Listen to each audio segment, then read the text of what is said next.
Does your reproduction hood fit about like this thing does here? Really low in the corner. You come here to the side and look at it, it's sitting way higher than the fender. By the time you get to the front, it actually starts to drop off a little too fast, or even worse, when you get back here to the back, same situation, too low, super high, just about right. You want to know how to fix that on your repop or even factory hood? Stay tuned. All right, on the last go around, we got the hood all fitted on there nice and square and straight, lines up with the fenders, lines up with the cowling. As for front and back and side to side, but up and down, it's a hot mess. Now, obviously, this is a reproduction hood, but I've even had factory hoods have similar situations, and it takes a little bit of ingenuity and some creativity, but you can massage these back to making them fit a whole lot better, and that doesn't mean filling them full of Bondo and sanding it straight. I got a ways here to make this happen. Let me show you how we do this. Yes, so step one, how do we get started? We got to define the problems. Is the problem the hood sits too low? Is the problem the hood sits too high? Is the problem the hood is bowed? Or is this corner too low? So that's the things that you have to answer first before you start making any, we're going to call them bends. We're going to start massaging and bending this hood to fit better so we don't have to fill it full of Bondo. But it's clear by looking at what we have here. We got this magnet that keeps the cowling in the same height. This corner is quite a bit lower, just the corner, so we know this corner is going to be an issue. But when we come around here to the back side, you can see, I'm going to get the camera here, I'll get my straight edge, and you'll see it's awful. I mean, it's not even close. We've got, about a 3/8 or almost a ½ inch of height difference. That's in the middle. By the time you get right about here, though, not looking too good here. Well, not so bad. But you can see this corner way too low. But you get to the middle there, and you'll see the hood actually is right about on the money. So our problem is this part of the hood here is too high. Right about here is where it equals out. So I need to essentially bend from about here to here down, and this corner up. So I want to mark it. So when I take the hood off, I know which way I need to go where. So we're going to go ahead and mark. It's nice and level there. Got a nice silver permanent marker. This needs to go, D is for down. That's pretty simple. On this corner here, to right about here, I'm going to call this up. Now, with a big U for that. Now, when we get here to the side of the hood, same thing. I can get the straight edge, but you can see it. There's just not the right height. It's not what I need it to be. So from this point here, which is about right, to all the way, let's see, it's actually looking pretty good to right about here. So I'm not going to draw the line all the way back, but this needs to go a little D for down again. Those points. So that's my point. Those are the points where I'm going to actually put something to support it, and we're going to start bending it once I get it on the ground. I'm going to do the same thing here to the passenger side. All right, we got both sides all marked up there. Very similar to the passenger side. High there in the middle, low in the corner. Most of the way down, it's a little bit high. Now what we got to do now is take the hood off the car, and I'll show you what we got to do. And if you guys are really sharp, you know what that circle's for, but that's another video for another day, as I like to say. But let's get this hood removed off the car. That's going to be the next thing. The problem is we just gotta. I haven't really perfected the technique of how much to bend these, so it's kind of a by the feel, but I know which way it needs to bend and where it needs to bend at. That's the point of this part of it. Now, I suppose taking the hood off is pretty self-explanatory, but the thing that I want to share with you is get your wife's, boyfriend's, significant other's best towels you can possibly get out of the linen closet for this next step here. I like to shove the towels in the corners there, so when I take the hood loose, I don't gouge up the paint, because right now, the car obviously on the outside isn't painted, but my firewall and everything in here is all done and finished painted. I don't want to scratch that up, so I want to throw some of these towels in the corner because, well, unfortunately, I do a lot of stuff as a one-man show. That's how I do without tearing the paint up. Tuck this thing in there, and you should be just fine. I said, it'll hold up just great. I'm sure I put a couple small holes in the towel, so no problem when the guests come over, wash their hands with them. So yeah, we get these bolts out of here. That's pretty self-explanatory. Now I get to showing you how we get this massage back straight.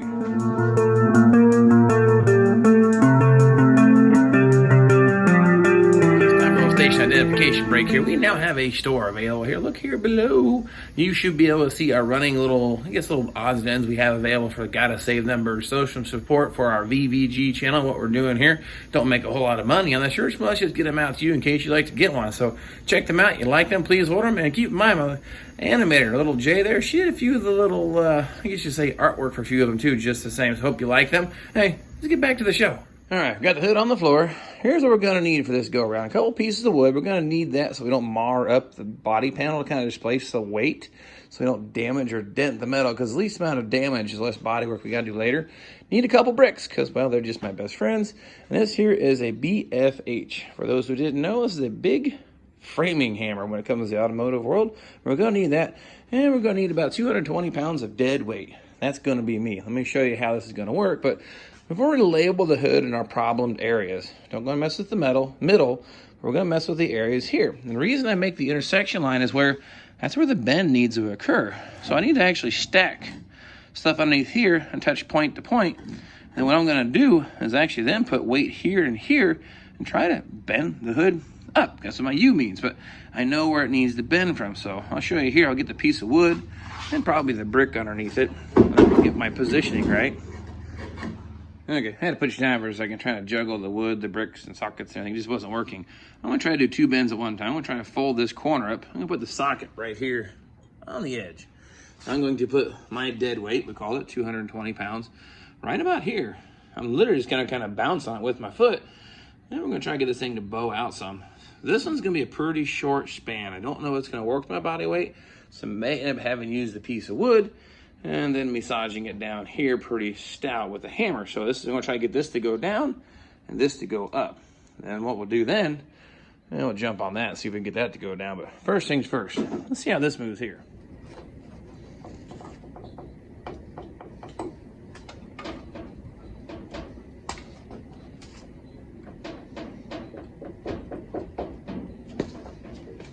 Well, unfortunately, my 220 pounds of dead weight, that short of a span, just didn't get it to move. I didn't feel it move under my feet. This bowed up just a little bit, but didn't make any headway here. We have almost 3/8 of an inch to make up for, and I don't feel we really made any progress. So it's going to turn into the BFH, framing hammer, or body massage hammer, and we're going to put the piece of wood on here and just beat the crap out of it, basically, and try to get that to change height. Now, I may end up moving the socket once that starts to move and put the piece of wood so it doesn't bend up too high, but we're going to give that a shot here and see what happens.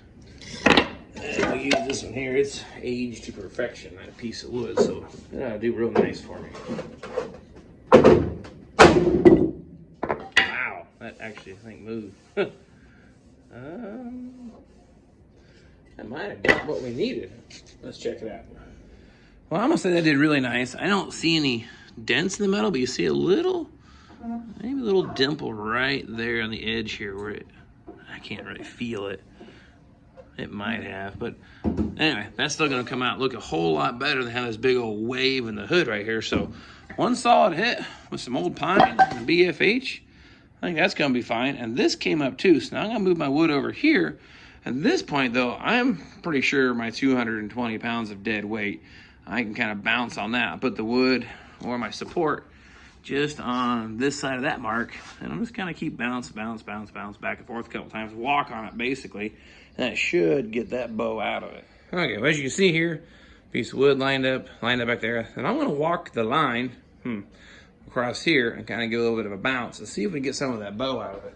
This is kind of the reason why back at grade school I let you walk on the balance beam, because you had a bright future in massaging made in Taiwan body panels. Of course, I did lose my tooth on the playground in grade school by falling off the end, so maybe I don't repeat that behavior.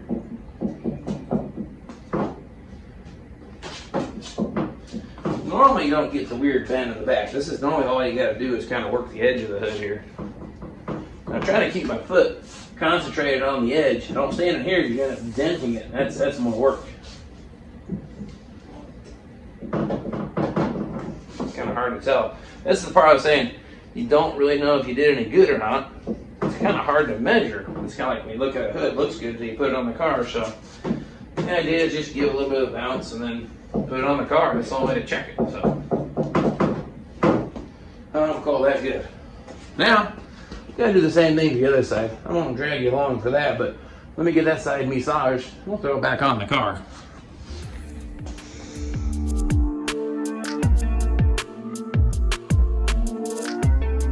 Okay, that's all done. That may seem like a lot of work, bouncing around the hood, beating it, smacking it around, making it fit. Just to make it fit on this car. But the reason you do that, to me, Said a few times on the channel, those little details. It takes me, oh, I've got about 30 minutes probably wrapped up in this whole thing, including talking to you, to get this hood straightened out. And the reason I do that is so you don't end up with a hood like here on the old orange bomb here. I didn't know how to straighten this thing out. I did this car nearly 20 years ago. That's high, this is low. I had no idea how to get the hood to fit any better than that. I figured that was as good as it gets. And then the flip side of that, if you do this technique, check out these body lines on the hood. I'll tell you, they're all lined up nice, even, front, back, everything matches the contours. This hood is a Repop Trans Am hood. It didn't fit that great. It did the same thing to it. Just a few little bounces here and there. Then you get some fantastic fitment. It's worth the 30 minutes. All right, so now the moment of truth is going to put that bad boy right back up on here and see how we did.